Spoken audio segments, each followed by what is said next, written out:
Okay, so there's a pretty good chance you're holding a Samsung device right now, or at least you've got one somewhere in your home. But what if I told you the story of this company isn't really about electronics? I mean, not just about electronics. It's about a global empire that builds the world's tallest skyscrapers, its biggest ships, and in a lot of ways, built an entire nation.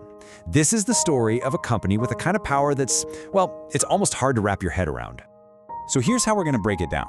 First, we'll look at just how huge Samsung is today. Then we'll hit rewind and see its surprisingly humble beginnings. We'll explore how it built its global empire, how it became so powerful people call it the Republic of Samsung, and finally, we have to talk about the controversies that are a huge part of its legacy. All right, let's dive in.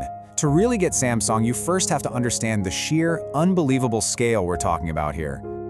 We all know this blue oval logo, right? Samsung Electronics is an absolute giant in consumer tech. I mean, it's the world's largest information technology company by revenue. But what most of us don't realize is that this is just one single piece of a much, much, much larger puzzle. This right here, this is the number that just changes everything. Get this, in 2022, the revenue of all of Samsung's companies was equal to nearly a quarter of South Korea's entire economic output. Let that sink in. Imagine one single company being responsible for almost 25 cents of every single dollar generated in an entire country. That's the kind of mind-blowing scale we're dealing with. So how on earth did this giant get so big? Well, to understand that, we have to go way back, all the way back to its incredibly humble start. The transformation is just wild. In 1938, Samsung started as a tiny trading company with about 40 employees. And you know what they sold? Groceries and noodles. Yeah, you heard that right, noodles. Over the next few decades, it branched out into textiles, insurance, and retail.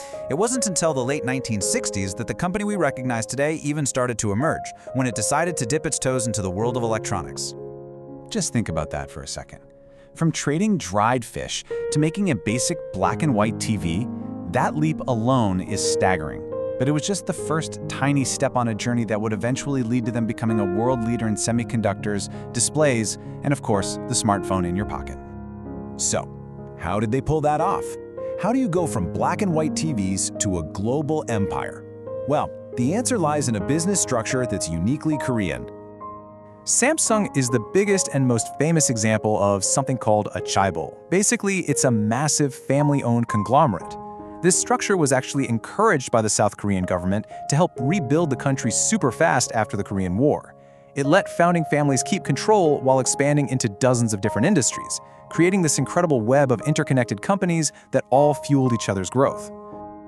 And this is where you really see the true scope of the empire. This isn't just about phones. Through their other companies, Samsung builds some of the biggest ships in the world. They manage enormous construction projects, and they're a huge player in global finance. It's a true industrial powerhouse that touches pretty much every part of the modern economy. And I'm not exaggerating. The next time you see a picture of the Burj Khalifa in Dubai, the tallest building on planet Earth, just remember that Samsung's construction division was one of the main contractors that built it. They also helped build Taipei 101 and one of the Petronas Towers. It's just incredible.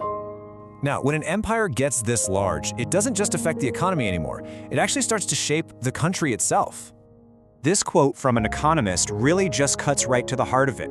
The influence that Samsung has in South Korea is so huge that a lot of people refer to the country as the Republic of Samsung, and they're only half joking.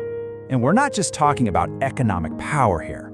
Critics claim this influence runs through every level of Korean society, from the government and the courts to the universities and the media.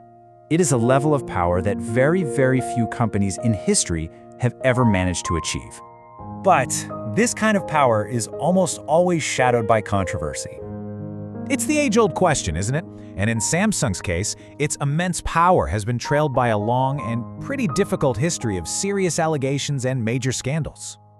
The list is pretty extensive, and it's serious. The company's de facto leader, Lee Jae-young, was actually imprisoned over a massive bribery scandal that went all the way to the top of the government.